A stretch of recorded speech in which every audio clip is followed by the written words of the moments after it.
So good morning.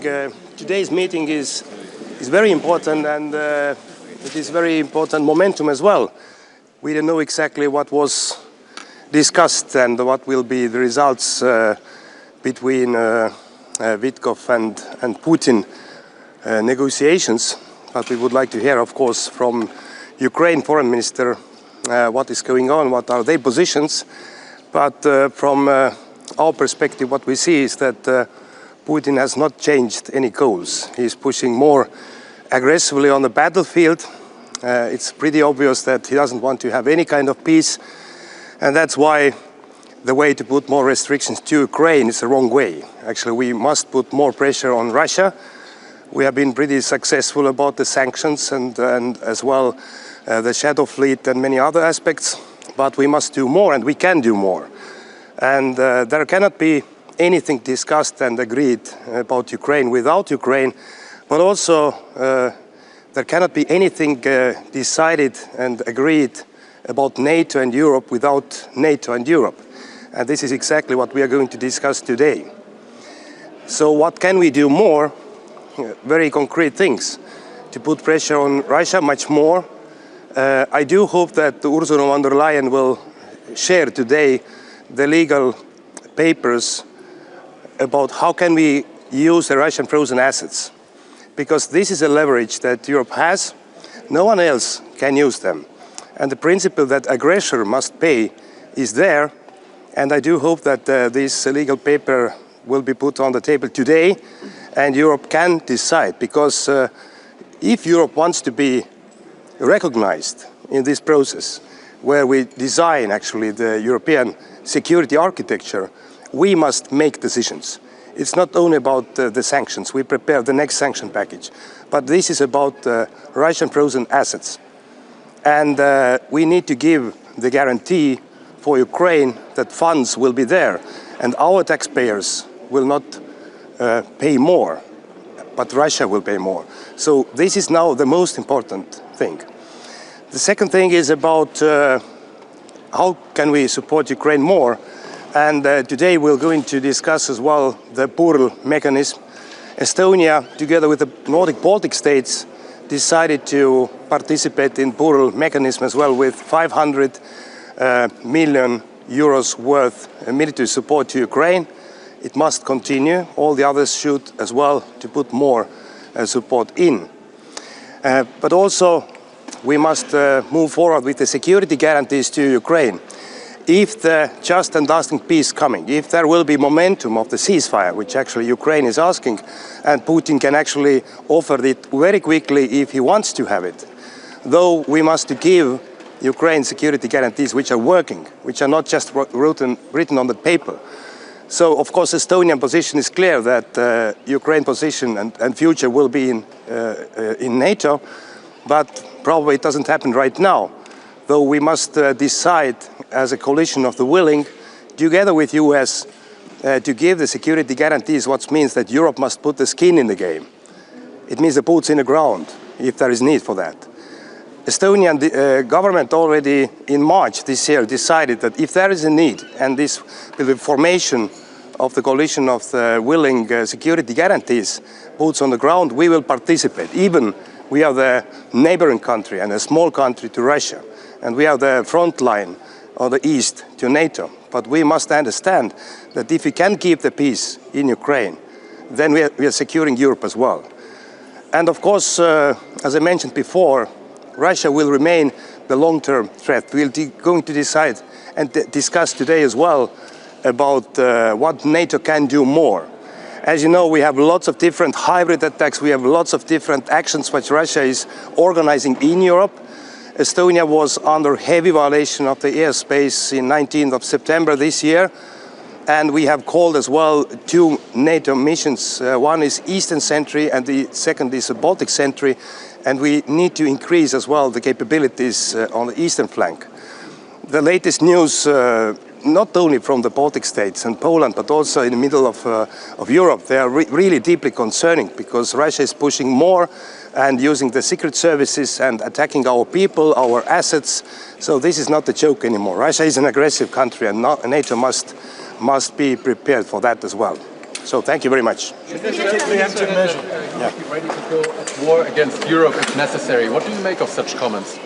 I think that Putin is deeply concerned if he won't be successful to push Ukraine back and having this kind of deal that Ukraine be under the restrictions and heavy pressure, and the other way around. If you're going to use the Russian frozen assets, if we are putting more pressure on Russia about the sanctions, as well, the European Union is preparing the tariffs about all the import from Belarus and also Russia. So we have lots of leverages to push Putin. So he's using these typical tactics to play with our fears. But worst thing, Europe never attacks Russia. We will never do it.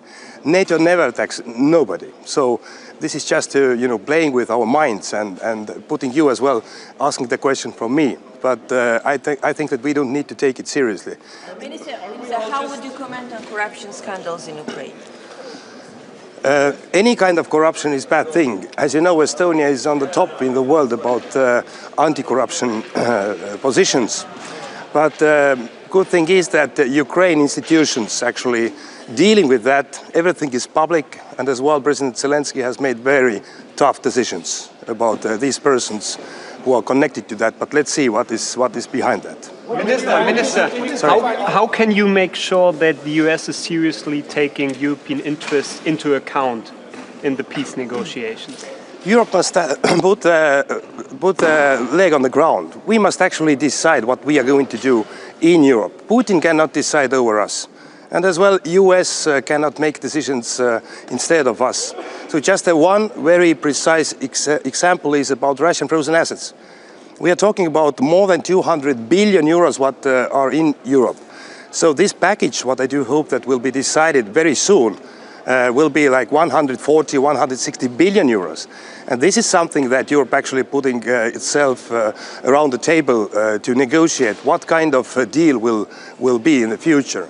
And this is the leverage what Europe has. And this is a huge money which will fund Ukraine for a long period, and giving as well, and will give as well a very clear support to Ukraine to decide itself what to do. So we cannot put Ukraine the weaker position, because they are victims actually. So Europe has many things to do. Okay. Are we all just kidding ourselves with these negotiations? I mean, every time Witkoff goes to Moscow, we act like Putin can be convinced to all of a sudden be for peace. Isn't this naive and even illusory to some point? It's not naive, this is reality. But I said before as well that Putin is not changing his goals. We must focus on these actions, what can bring this, that Putin should change his goals. Now Putin is putting conditions on the table, and we would like somehow to discuss about this. No, we must put more pressure on Russia. We know how to do it. There is a plan. There is a plan for that. We have sanctions, we have frozen assets, we have support to Ukraine. Ukrainians are fighting. Actually, Putin would like to carry the narrative that he's winning the war. But please, all of you, follow what is really happening on the battlefield. There is no strategic breakthrough. There is no any kind of strategic success. But he's just putting this on the table, and everybody is very deeply concerned that we need to now make a deal. You know, Estonia never will recognize the change with military power of their territories. So, as US never recognized the Soviet occupation in the Baltic states. So, we have lots of leverages. We need to support Ukraine, but you are right. We don't know exactly what is happening in Moscow and during these negotiations. Let's hear our Ukraine friends. Why Ukraine now joins the NATO? Can you tell us? Because whoever would like to join the NATO, they must have a free will to do it. But then we need a consensus, and it's pretty obvious that we have no consensus amongst the NATO members. Okay, thank you. Some others coming. Thank you.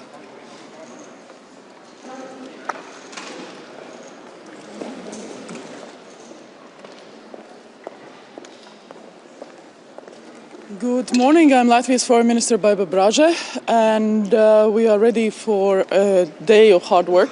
First, the session at 32. Our priorities obviously are three. One is strengthening our own NATO's deterrence defense capabilities, so looking at the Hague decisions, making sure how 5% for defense is implemented. In our case, for the next year's budget, we have that confirmed, hardcore defense capabilities, so not some foggy stuff, and we'll make sure also that our defense forces get what they need. On top of that, we are strengthening our internal security, security services, resilience of society, critical infrastructure, so on and so forth. So we look forward to all the allies taking their obligations also as seriously. And then, of course, second big priority is support to Ukraine. We all were following the news from both Moscow, but also from Kyiv and other places. So nobody should be trying to get results through the so-called peace talks that they can get on the warfield, on the battlefield. And that is what Russia is trying. Russia is trying to undermine the US standing in the world. Russia is trying to split NATO, and they are trying to get it through these so-called peace talks. Ukraine deserves a peace that is just, peace that is long-lasting. So we stand by Ukraine. We will continue supporting Ukraine. We provide about 1% of GDP, if not more, for Ukraine's assistance. So we will continue doing that. And third big priority is constraining Russia, because our problem is Russia. It's not Ukraine. For NATO, we have defined Russia as the most serious threat for Allied security and Euro-Atlantic security. That means that we have to take measures to weaken Russia. Weaken economy, making sure that sanctions work, making sure our deterrence is strong, and Russia doesn't get either money or technology for its battlefield. Overall, it's working, this approach. It takes time, but we are seeing it has effect on Russian economy. Should allies take preventive measures, Should allies take preemptive measures to combat the kind of hybrid attacks we're seeing from Russia? There are things that are better done and not said, because cyber offensive capabilities, allies have cyber offensive capabilities, and if necessary, they can be employed. But nobody's going to talk about it loudly. Yesterday he would be ready to go at war to Europe if necessary. What do you make of such comments? I would advise nobody to listen to Russian propaganda and disinformation. Putin has set his red lines before the war, during the war, and changed it, and that's what he has been saying. Our task is to make sure that we as allies, as NATO, are as strong as we have been. We have maintained peace. The KPI for NATO is peace in Euro-Atlantic area, and we have maintained that since the establishment of NATO in 1914. So that is our task, and that's what we will be doing. Today is the first time in 22 years that a U.S. Secretary of State is not at this meeting. The last time was Colin Powell in 2003. What message does this send from the Americans that Marco Rubio is not here today? We have all spoken and met Marco Rubio quite a number of times since he entered the post.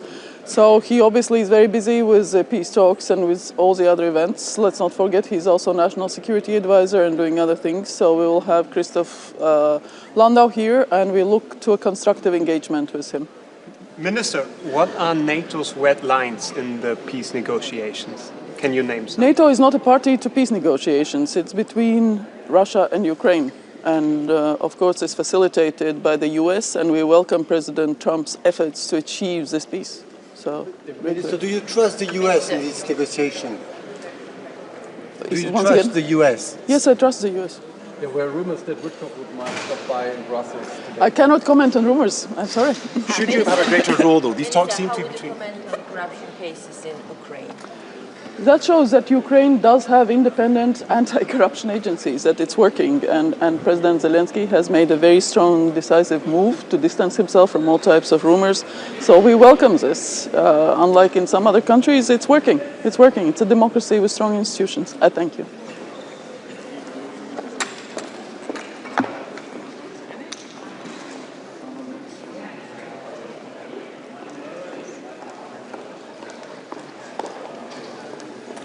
Good morning. Europe's destiny is on the line. We all want this war to end, and we welcome peace efforts. But it's imperative that the outcome is a just and lasting peace for Ukraine. This is about the future of Ukraine, but it's also about the future of Europe. We will not accept any new Yaltas.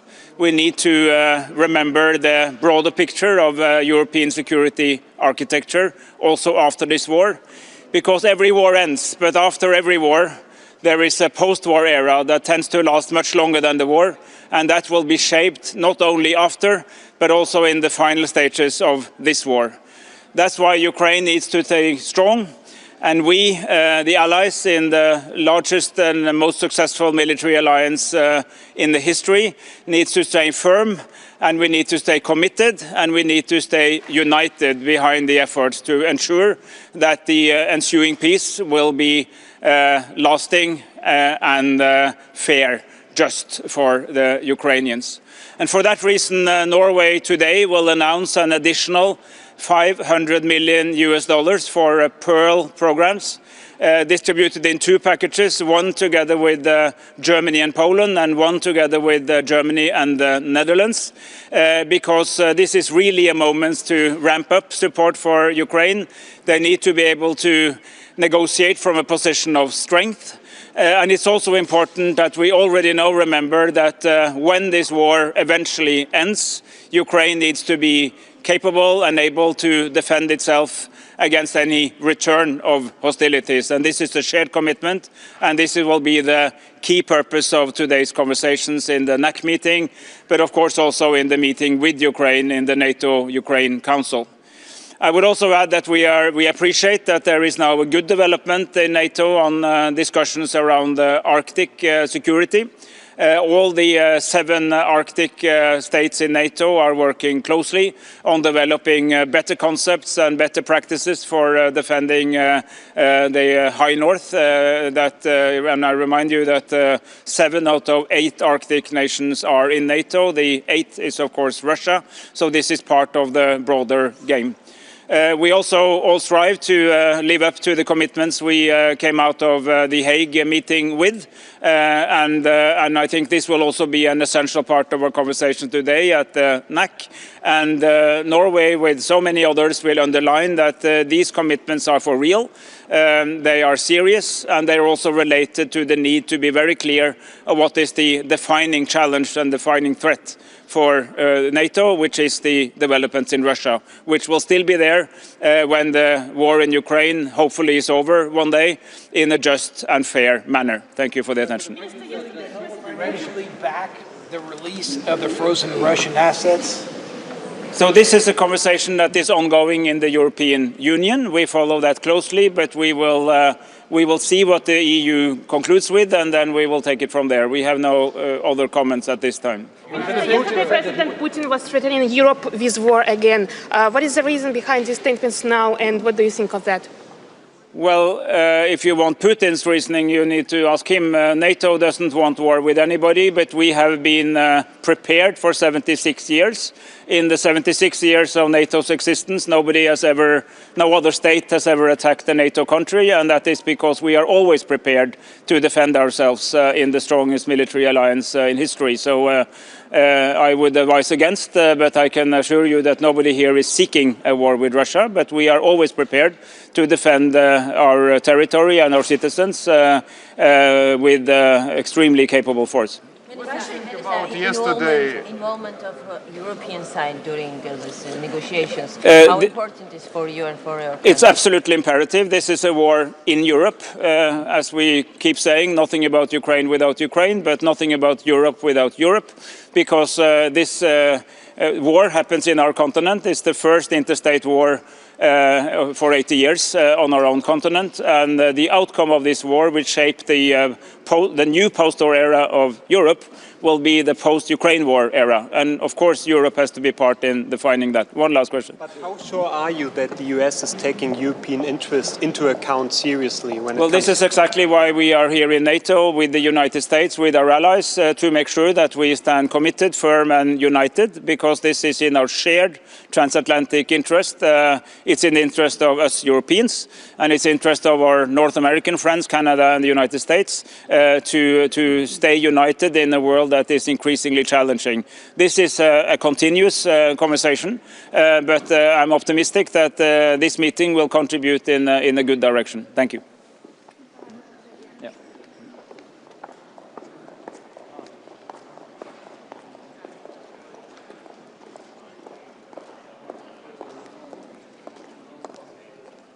Good morning. We meet in difficult times, and how the war ends in Ukraine will have a huge impact on European and transatlantic security for a long time. Now, I appreciate all efforts to reach a just and lasting peace, but in the meantime, we need to step up on our own military investments, and Sweden is planning to reach 3.5% already in 2030, and step up on support to Ukraine.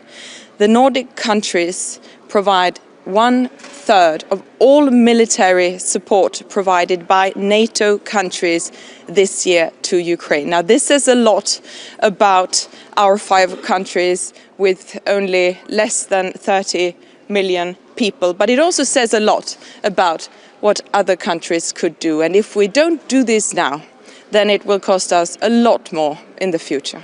Thank you. Putin yesterday reaction on peace talks, they made statement, some Putin, Ushakov, that they have good conversation, but even without go deeper in this proposal, peace proposal. Well, until I see anything different, then I'm going to continue to draw the conclusion that Russia does not want peace, and that is why we need to stick to the 2-point plan, increase the support to Ukraine and increase the pressure on Russia. And we need to hit them where it hurts most, and that is the oil and gas revenues. Be ready to go at war against Europe. What do you, if necessary, what do you make of such comments? Well, I come to the conclusion that we need to step up on our own military investments. So this is an important meeting today to discuss the individual deliveries on the goals that we set up in The Hague this summer, because we know, and especially us who are living close to Russia, that they pose a real threat, and that is why we need to constrain them in every possible way. Are you willing to offer a financial guarantee to Belgium for the release of the frozen Russian assets so they don't bear the responsibility all to themselves? The frozen assets is a potential game changer. And of course, we need to make sure that Belgium feels secure when releasing these assets, because it is a great part of their GDP. And of course, Sweden is willing to contribute to that. Thank you very much.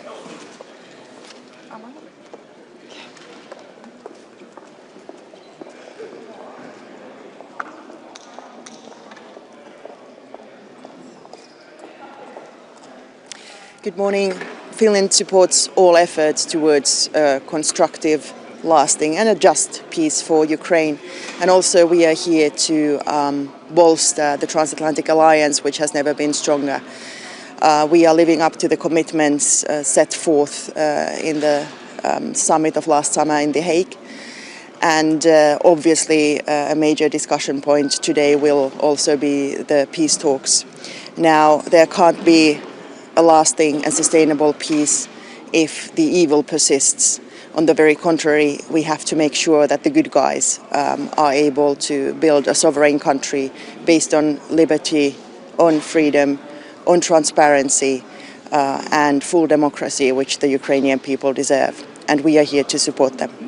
Does peace negotiations even make sense, because Russia refuses all of compromises right now? So far we haven't seen any concessions from the side of the aggressor, which is Russia. And I think the best confidence-building measure would be to start with a full ceasefire. And if not with a full ceasefire, then with a ceasefire on energy infrastructure, which would make sure that there are no deliberate civilian casualties, which has been, unfortunately, the playbook of Russia so far. Minister, there's no unanimity for NATO membership in NATO, here in NATO. So why should this option not be ruled out if there's no unanimity anyway? For what? For Ukraine membership in NATO. Yeah. Well, I look forward to a future where Ukraine is a full member in NATO. It might not happen tomorrow. It would anyway not happen tomorrow, but someday it has to be possible, and I'm sure it's in the full interest of the entire alliance. Yesterday, Putin was threatening to go at war against Europe if necessary. What do you make of such comments? Well, it's the rhetoric that Russia is making use of in order to intimidate us, and we shouldn't take such talks too seriously. We have very strong capabilities as NATO, as Europe, and we are ramping up by the day. And Russia, on the very contrary, is in a position where it's desperately looking for an off-ramp out of the war it should never have started, and which was obviously based on totally misguided calculus on what was going to happen.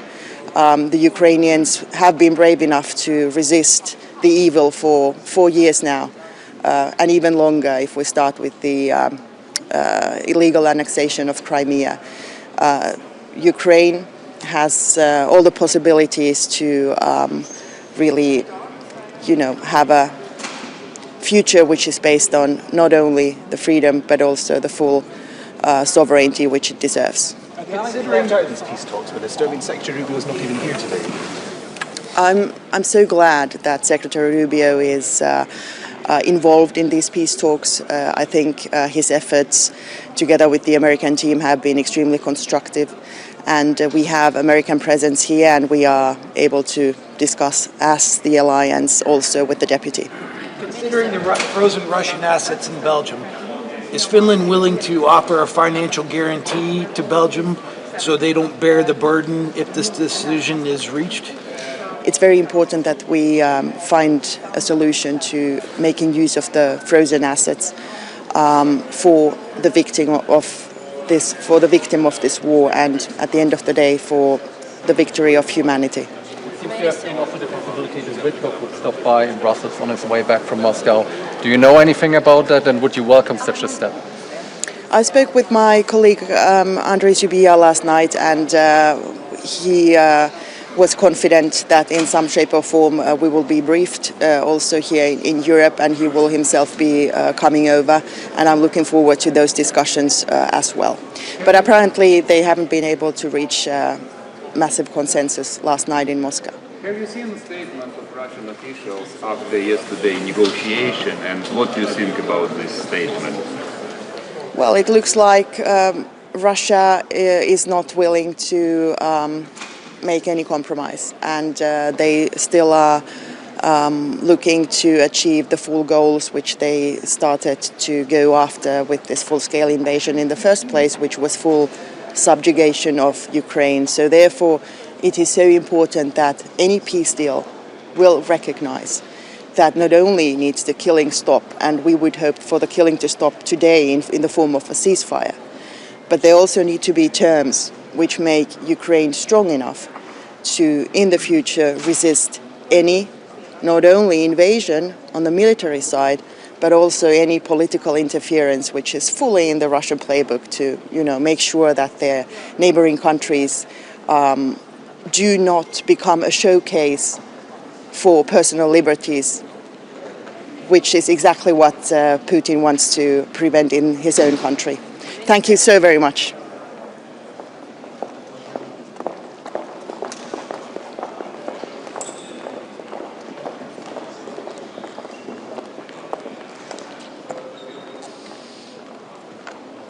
Good morning. We have come here today on behalf of Romania with a very clear mandate to increase the security of our citizens, but also to contribute to an increased security of the entire allied territory. Romania is a key provider of deterrence and defense on the eastern flank. We have recently, again, just proved our core strategic role with the Dacian Fall 2025 exercises that involve more than 5,000 troops from Romania, France, United States and allied countries, and more than 1,200 military equipments. It has also been a good exercise to test the military mobility across the continent and find ways to improve it. That is also going to be a conversation for today. We're also in a moment where Bucharest has hosted the future technology perspective of NATO with the NATO Industry Forum that we hosted in Bucharest. And that is also a key message we have for today as well, which is we need to keep pace in terms of innovation and in terms of new technology. Romania initiated alongside other 10 allied partners a key conversation in preparation of today and an ongoing conversation on the role that NATO has in terms of preventing and countering hybrid threats, something that we see happening at an increased pace and where we see the role of NATO as being stronger in terms of how we connect with each other, how we share our lessons, and how we prepare to analyze, prevent, and combat such threats. I'm sorry. Our key objectives today concern air defense and especially ways to increase our capacity to make sure we protect our space from drone incursions. For Romania, a very important component is the maritime security, and we're going to have a meeting today, Romania, Turkey, and Bulgaria, to discuss about the Black Sea security. And of course, as I mentioned before, the military mobility is extremely important for us, and we're going to join the conversation with Italy and the Western Balkans on the Balkans corridor and ways to improve the military mobility from the Black Sea to the Adriatic and the other way around. Thank you. And absolutely the most important part, which is our key objective, to contribute and make sure we have a peace at the border. We are supporting Ukraine in this, its territorial sovereignty and integrity, because our key objective, especially as we are among the friendly neighbors, the one with the longest border to the war, directly interested in the security guarantees and in the peace negotiations. Something that is very important is that we need an accord of peace, not just for the present, but especially for it to be sustainable in the future. And our main objective is to be alongside the partner that wants peace, and that currently is definitely on the side of Ukraine. But this being said, the effort that has been done by European partners, especially by the United States more intensely in the last weeks and days, it is extremely important, and we're looking with hope at the next steps ahead. About the result of yesterday's negotiation in Moscow, are you satisfied what you have heard from Russian side? Do you think they really want to go to peace? Well, we're almost 4 years into a three-day war, so what we can say from this period of time is that when we look at Russia, we need to look at their actions rather than their words. But it is obviously very important that the discussion took place. It is obviously very important that the United States has taken on this key leadership role going forward. But in terms of Russia, we need to make sure we look at their actions. Unfortunately, in the last days, we have seen actually attacks against children, against civilians. So we need to see at what they do, not just what they say. I'm sorry, can you... How should allies like yourselves combat the likes of the hybrid attacks we've seen from Russia? Well, in our case, for example, what we want to make sure is here in the NATO format, and also we're having this conversation at the EU level, is to have a better coordination among us, to recognize hybrid threats as an actual risk into the Allied territory and treat it as such. And then it depends. If you look at for example, the air balloons that have entered our airspace here, you need better deterrence in terms of how you monitor that. But also, for example, at the EU level, we believe sanctions, and this is something that's going to happen for Belarus, for example, because of their hybrid incursions into the Allied space, then that we believe also it is a key mechanism. But the nature of hybrid is that it is complex and diverse. So here we think we need a better coordination among us as allies, NATO to step up its role in that, and also in terms of actual investments in what you need in comparison with other defense spending, for example. It's a very low investment versus the return on investment that you have with deterrence and defense. How vital is it for your country to involve in the negotiations? I mean, Russia, Ukraine, and yes, Europe is dispensed. And the second question, how would you comment on corruption cases in Ukraine? On the negotiation part, we are involved in the coalition of the willing format, but also tomorrow I'm going to fly from here to Vienna, where we're going to have a trilateral meeting with the ministers of foreign affairs of Ukraine and Moldova. We call it the Odessa Triangle. We have had these meetings in Czernowitz as well to discuss among the three ministers exactly how do we see for our region, for the border, but also the security of Moldova going forward. And that's an element we always address in negotiations, but we also always address in terms of security guarantees going forward. Something that's also very important, where Romania has an important role and we want to continue contributing is the security at the Black Sea. This is absolutely essential, not just in terms of NATO, but also in terms of the capacity we have together to keep the Black Sea safe for the commercial routes, for example, something that we have seen as being essential even from the beginning of this war of aggression in terms of allowing, for example, for the cereals to have their export path that was needed for the economic survival of Ukraine as well. How important is it that Russian frozen assets are finally being used?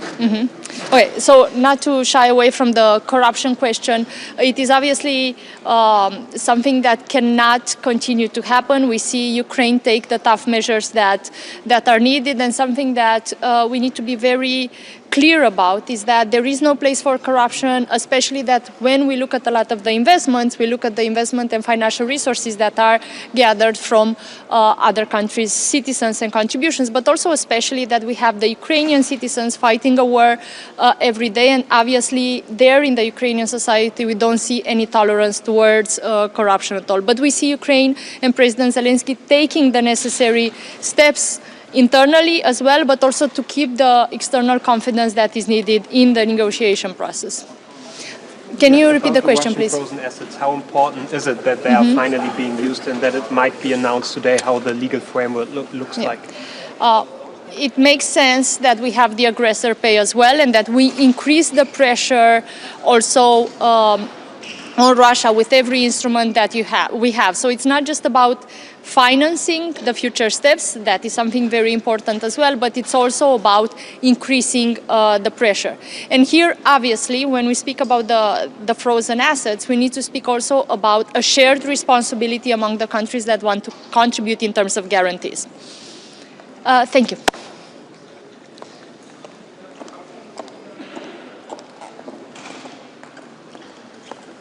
Morning, everyone. It's the first thing to underline today that Russia is and will remain direct military threat to NATO, and it will remain as this after the ceasefire or after the peace that will be achieved in Ukraine one day. And that is why we have to be serious and be prepared as NATO, as an alliance, for this, to meet this threat. Even today, we are, as the NATO, under attack with the different forms of the hybrid activities from Russia and its accomplice, Belarus.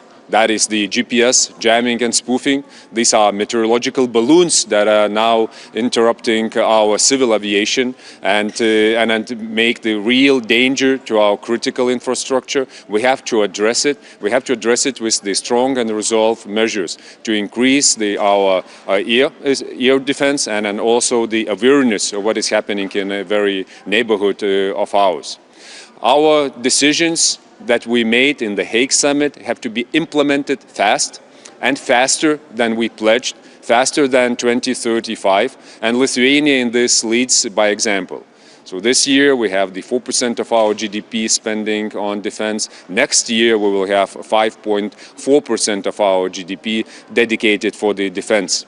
And we do it with the very clear goal in our mind, to be prepared with our armed forces, to develop the division in our national land forces, and also to prepare the critical infrastructure, host nation support infrastructure that is needed for our allies.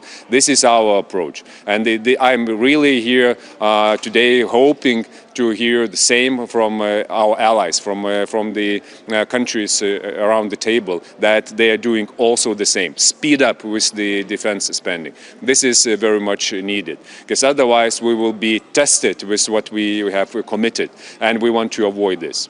We have to continue with our support to Ukraine.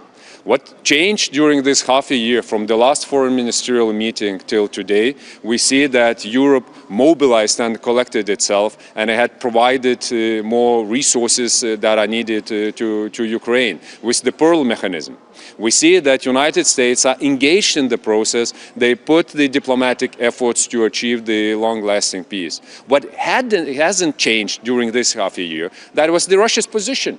They're absolutely not interested in neither ceasefire nor peace agreement, and they continue to do what they're doing. So for us, this is the reason to prepare the finances for the next year. And in doing this, we have to understand the needs of Ukraine. That's more than 50 billion euros that they need. And we also have to understand that we have to share the burden. We cannot proceed like it is right now on the shoulders of Nordic Baltic countries, Germany, Poland, some of the others. We have to share it across the alliance. And that will be my message today to allies. We have to get serious with the planning. And we cannot leave Ukraine where they are right now. And, yeah, please. Doesn't going negotiation talks even make sense just because Russia continued to refuse all of the compromises, all of the proposals? So what's next? We have to do what we are doing right now. Prepare ourselves and provide support to Ukraine. And we have to plan for the multi-years to come, as Lithuania did. We committed for 10 years. 0.25% for 10 years of our GDP will be provided for security and defense needs of Ukraine. If all the European nations will do this, that will be enough for Ukraine's defense efforts. So this is the formula that we are suggesting and proposing. Yes, we see that the efforts of United States are really constant, but we have also to admit that Russia is not meeting them with any flexibility. And what they're trying to do is trying to convince the international community that it's okay to break the fundamental principles. And it's not okay with us. Territorial integrity, sovereignty, those are the very, very basic things that protects us all. If we will recognize the territorial gains of Russia, that would kill the international law immediately. And then it would mean that there will be more aggression and there will be even more threats to the neighborhood of Russia and actually elsewhere. Yesterday, President Putin was threatening Europe with war again. What stands behind these threats now, and how Europe should react to this new rhetoric once again? He is projecting his readiness to get involved into the larger conflict with NATO. And these are two things. One thing, of course, we have to divide by 2 and then by 10 when we listen to him. Because, one reason that is, of course, propaganda and it's intimidation of us. On the other hand, we have to be also serious about the words. We heard his demands in 2021, what he wants from NATO, infrastructure to be moved out from the so-called new member states, and then also Americans with all the assets out from Europe. Now he's saying that he is getting ready to war if we want this. For us, this is a message to get our readiness in place.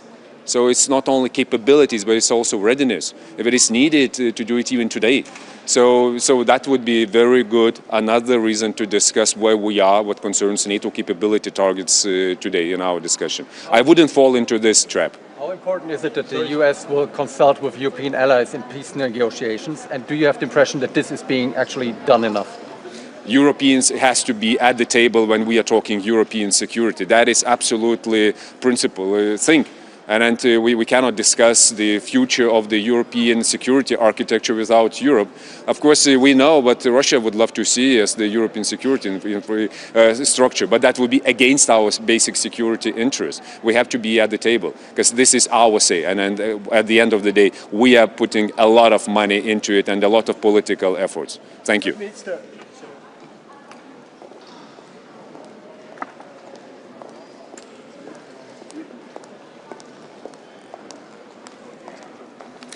Good morning, everyone. NATO is at the heart of UK's security, and that is why I'm here today as part of our partnership abroad that makes us stronger at home. And here alongside foreign ministers from across NATO to affirm our strong support for the people of Ukraine and for the process to secure a just and lasting peace for Ukraine, with security for Europe and security for NATO as well.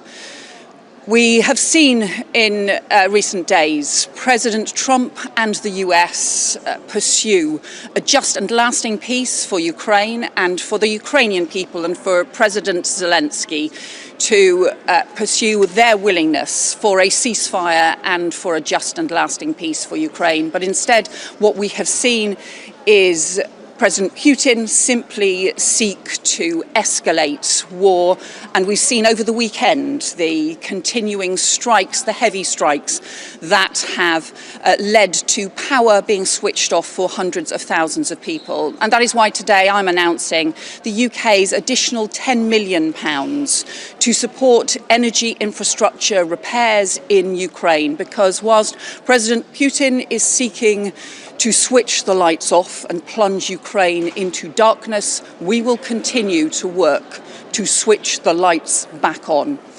And we will continue to show our support for the Ukrainian people, for the sovereignty of Ukraine, and for a just and lasting peace, with the security of Europe and the security of NATO at its heart. Thank you. From Kosovo, I would like to take one answer for you. I'm Ibn Hari Sufi from TV1. We have 2 years from the attack on Bainska, and at the same time 1 year from the Iber-Lepans.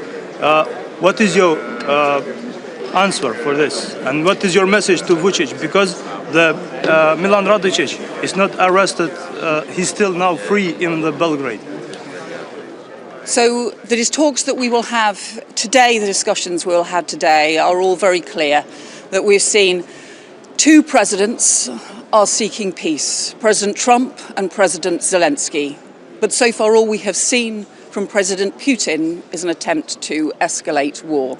And that is why President Putin should end the bluster and the bloodshed and be ready to come to the table and to support a just and lasting peace for Ukraine and for the security of Europe and the security of NATO. Thank you very much. Thank you.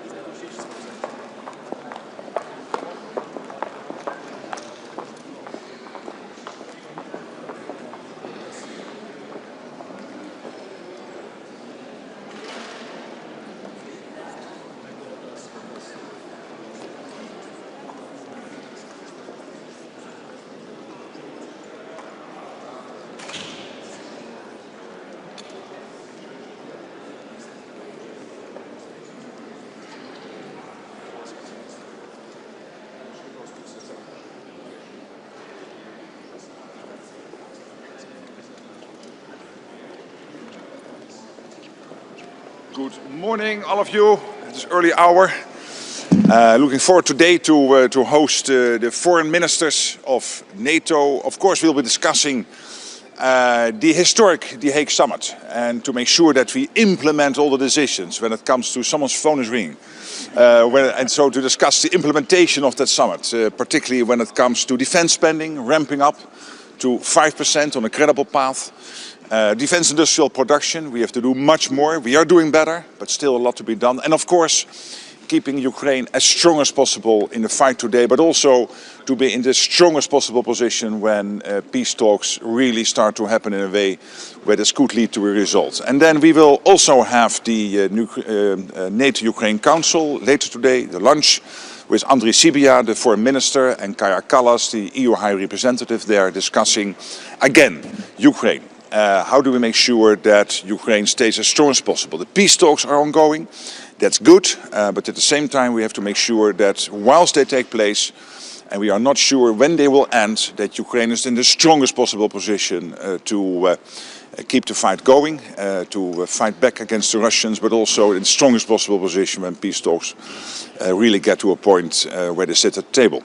Having said that, I'm open to a few questions, and then of course we'll see each other later at a full presser after the foreign ministers meeting. Who wants to start? One at a time, yes. Yesterday Putin was threatening Europe with war again, so what would be your message for him today after these threats? I'm not going to react to everything Putin is saying. We have seen him in military clothes, dressed like a soldier at the front, but not at the front. It was quite far from the front the day before yesterday. So no, I'm not going to react to everything. New pledges by Norway, the Netherlands, Germany. Yeah, so that's really great news. So a lot of pledges have come in, and I hope I can make a few announcements later today. Pledges made today. And when you look at the overall numbers, as I said yesterday, we are now at 4 billion. So that means we are really on track for the 1 billion a month, August, September, October, November. And I'm cautiously optimistic that we will reach the 5 billion for the full year. And then for next year, we need for the full year, again, a lot of money. at least 1 billion, maybe even a little bit more than 1 billion a month. It might be around 50, maybe a little bit more for the whole year when it comes to this crucial US gear. So this is offensive and defensive, including interceptors for the air defense systems. Crucial to keep Ukrainian civilians and civilian infrastructure safe. So it is really good that this flow is there, that Europeans are stepping up, and Canada, by the way, also doing a lot here. So really, really glad that this is working. Sir, let's talk about any of his team about how the talks went in Moscow last night. Well, as you know, I'm really glad that the US president broke the deadlock with Putin, started this whole peace process. It was only the US, under the leadership of President Trump, who could do this. But I don't want to comment on every step. So last night was, of course, important. There will be more steps, but you will not hear me commenting on every in-between step. We closely coordinate with the Americans what's happening, but not commenting on every step. What do you make of the rare absence of the US Secretary of State, and do you have the impression that the US are consulting enough with European allies? Oh, they are absolutely consulting enough. The teams here at NATO and Marco Rubio's team are in constant contact. I myself in constant contact with the Secretary of State. Of course, he is working very hard when it comes to the peace process on Ukraine, but also when it comes to Sudan, Gaza and all the other issues the Americans are working on. So I find it totally acceptable that he is not here. Chris Lendau is here, the Deputy Secretary. I had dinner with him last night, and he will be really great at the table. So let's not look into more than anything there's there. How would you comment on corruption? Bit louder. Corruption cases and scandals in Ukraine. Kaja Kallas this week said that trust is important, even important during war times, but nothing should tint the European way of Ukraine. So what is your position about it? No, I mean, I commented before that, of course, when corruption takes place, that it is important, and these corruption cases emerge, that the Ukrainians deal with it. And they are dealing with it. I think the Ukrainian president is taking all the necessary steps to root out corruption. Please, how to push Russia to compromise something during these peace negotiations? And does these peace negotiations even make sense because Russia doesn't want to compromise anything? Again, the process is taking place. We had successful meetings in Geneva and in Miami between the American and Ukrainian teams. Last night there was the meeting in Moscow. Again, I'm not going to comment on every step on the way. It's important that the peace process is there. Hopefully it will lead to results. And if it takes too long or it is not leading to results, the best way to put pressure on the Russians is by doing two things.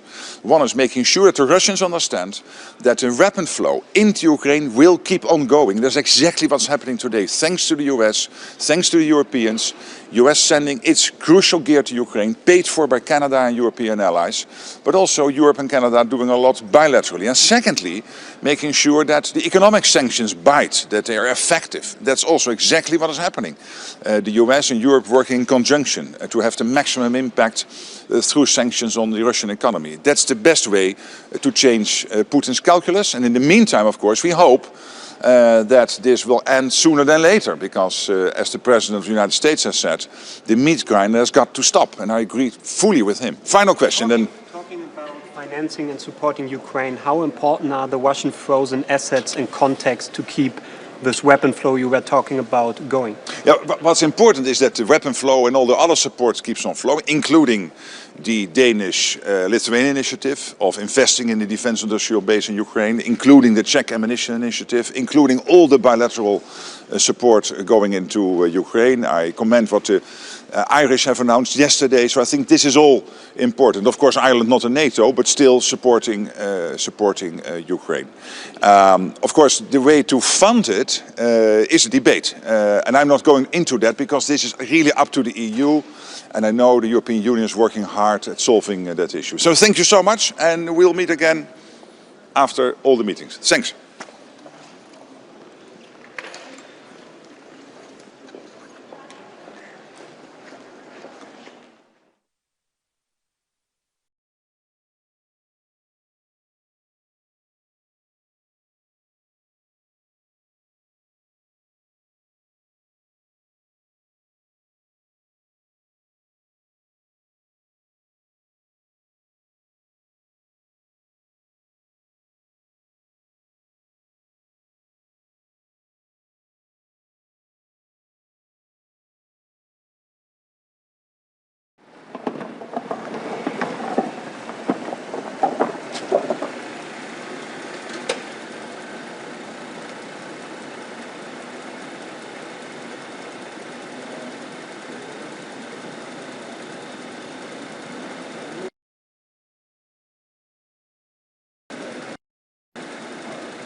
bonjour. Ça marche? Ça marche? Bonjour tout le monde. En tant que membre fondateur de l'OTAN, le Canada est ici dans un monde plus divisé que jamais. Donc, je voudrais d'être ici avec mes homologues pour discuter notre défense collective, aussi les menaces dans l'Arctique et le travail que nous devons faire ensemble pour l'Ukraine et le monde aussi. Today, I am pleased to be here in a world that is more divisive and filled with conflict than ever before. And we will continue to work together as NATO allies, as colleagues, as friends and partners on collective defense going forward.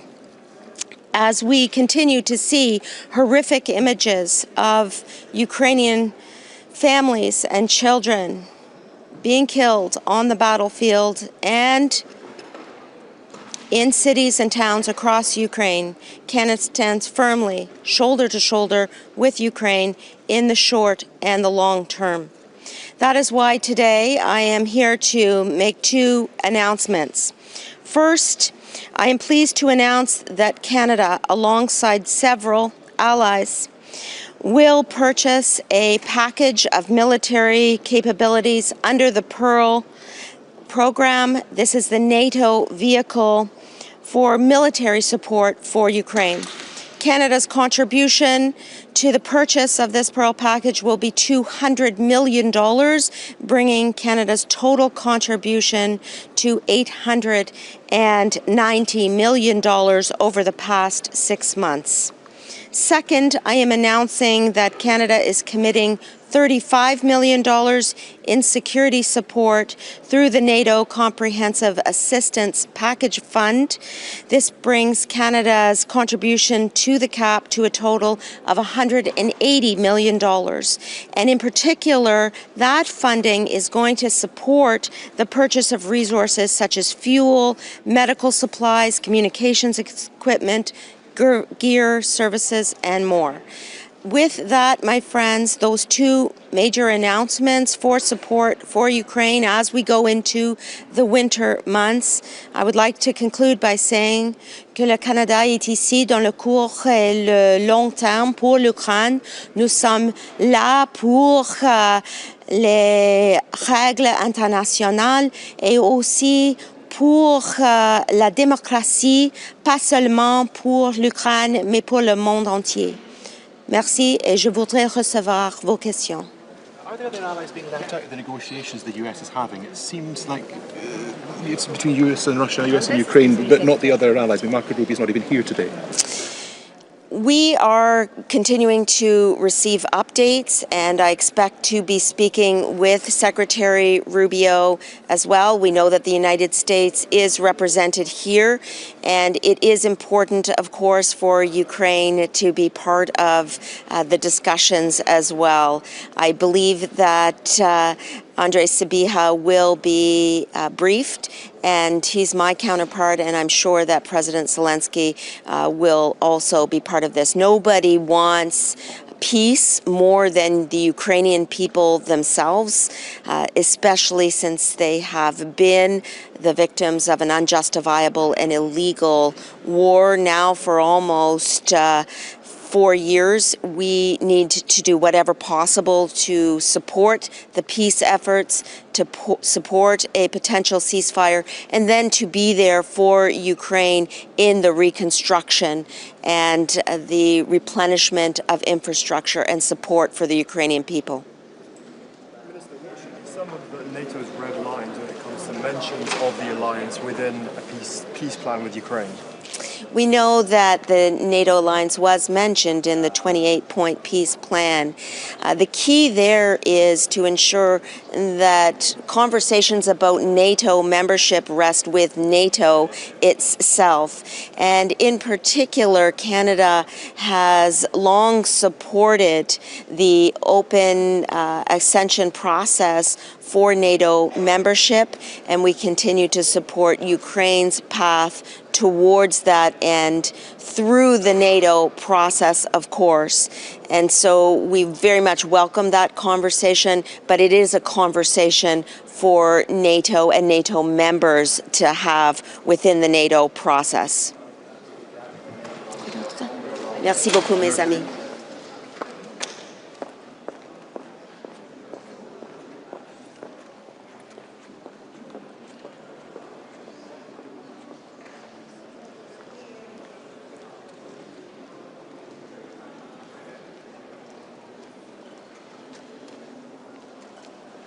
Good morning. So it's a pleasure to be here at this meeting of foreign ministers, a meeting which is the first one after the historic NATO summit in The Hague. Of course, we will be discussing NATO's preparedness coming out of the summit, what our plans are looking towards the future. A very strong focus will be on our principled support for Ukraine. But what we also see is momentum and a window of opportunity for peace in Ukraine. The Trump administration, Secretary Marco Rubio, President Trump, his entire team have put a very strong commitment on finding peace. We see, I will reiterate once again, that there is a clear window of opportunity for finding such a peaceful solution. And of course, we will stand behind our support for this existing momentum. On the sidelines, we also have a very important discussion on Corridor 8, which is a key political security corridor. It is a corridor for enhancing connectivity, but also for strategic military mobility. Myself and our Italian colleague, Antonio Tajani, will be co-hosting this event, where we hope that we will be able to discuss not just Corridor 8, but also the Western Balkans, where there is a very high level of malign influence coming from Russia, China, but also other stakeholders. So these are the key issues that we will be covering throughout the day. It will also be a pleasure to continue the discussion with our colleague from Ukraine, as well as High Representative Kaja Kallas, who will be joining us this afternoon. Thank you.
Good morning. It's good to be here. The first meeting of foreign ministers after the summit we held in The Hague. I'm honored now to be here as the Dutch foreign minister in this new capacity.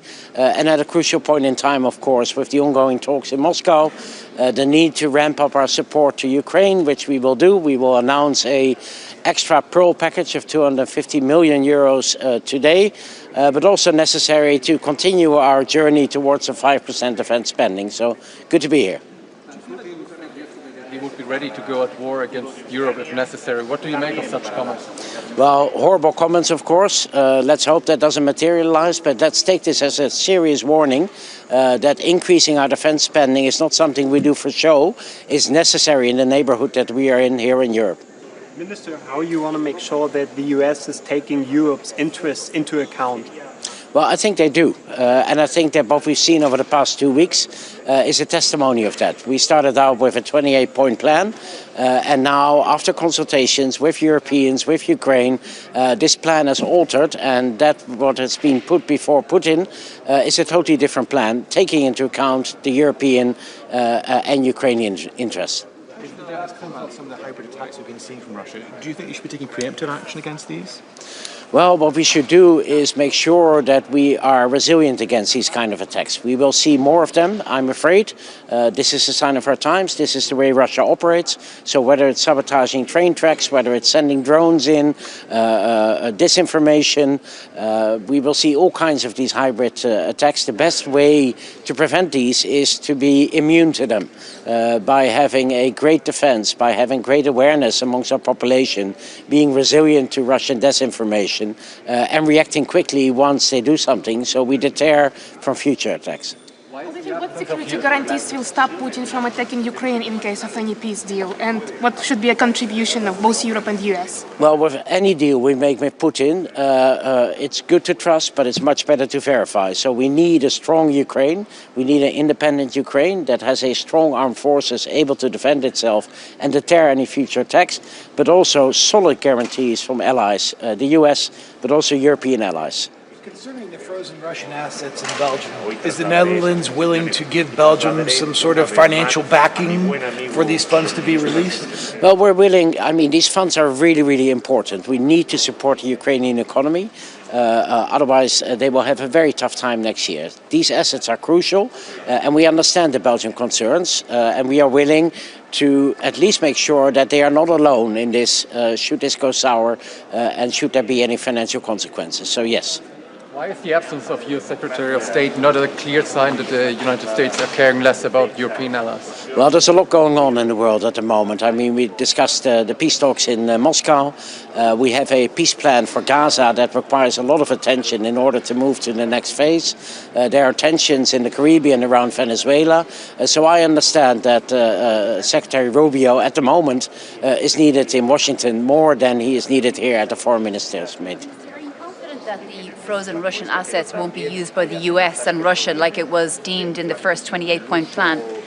Well, it's no longer in the plan. So from that perspective, I think that we can move ahead with the European plans that we're now working on using these financial assets against loans, reparation loans, to help Ukraine. But Prime Minister De Wever is pretty adamant that that's not going to happen. I mean, he's been, in his letter last week, you know, was in no uncertain terms, Belgium is not for this. Well, his concerns are clear, and the Commission knows what these concerns are. So in the proposals that they will release today, I'm pretty sure that they've taken those concerns into account and that we can move towards a consensus next week or the week after. Minister, but what makes you so optimistic that the Russians will accept this European plan?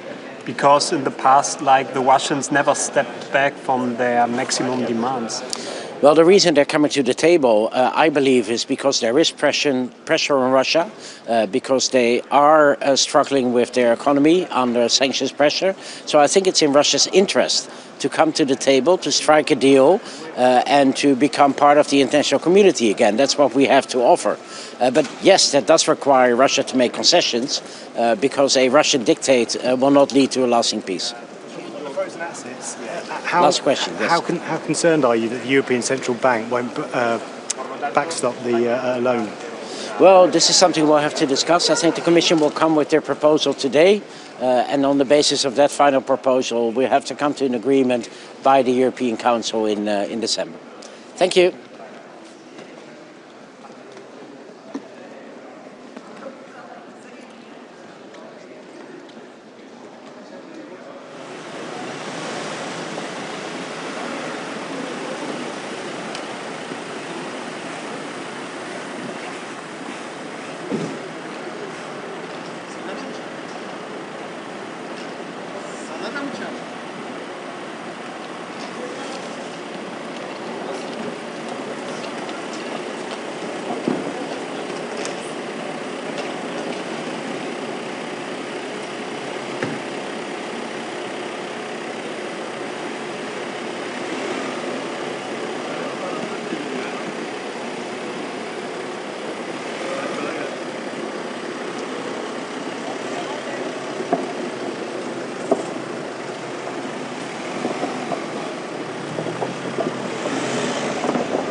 So, good morning.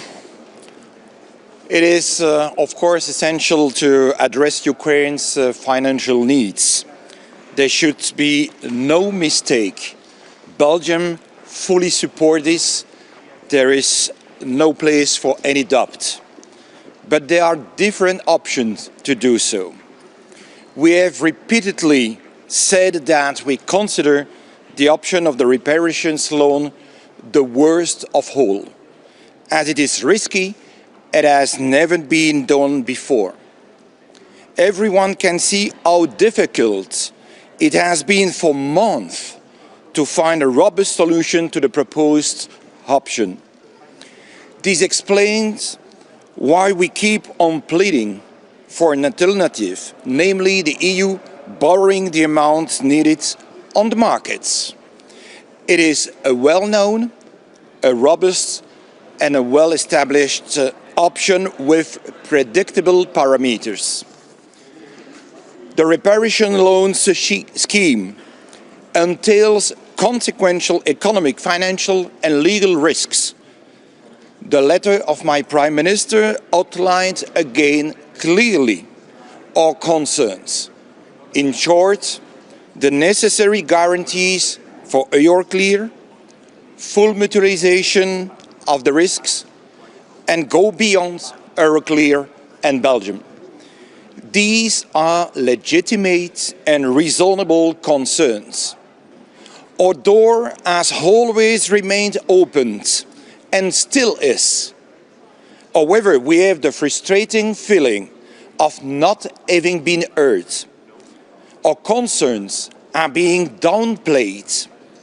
The text the Commission will table today do not address our concerns in a satisfactory manner. It is not acceptable to use the money and leave us alone facing the risks. The proposed reparations loan is clearly not a preferred choice. In the even Member States wish to go in that direction. We demand that the risks Belgium is facing as a result of this scheme are fully covered. This is no unreasonable request. This is simply fairness. Any Member State would ask for the same in our situation. We are not seeking to antagonize our partners or Ukraine. We are simply seeking to avoid potentially disastrous consequences for a Member State that is being asked to show solidarity without being offered the same solidarity in return. I thank you. Yes, we've seen it. It's why it's unsatisfactory.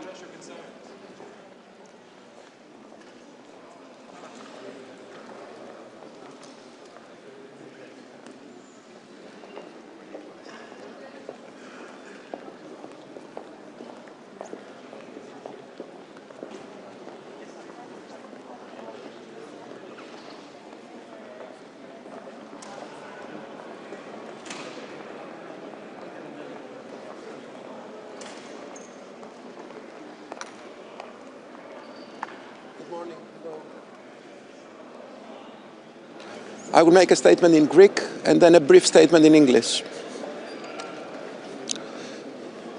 Η Σύνοδος Υπουργών Εξωτερικών του ΝΑΤΟ λαμβάνει χώρα σε μια εξαιρετικά κρίσιμη στιγμή για το μέλλον της συμμαχίας και για την ειρήνη στον κόσμο.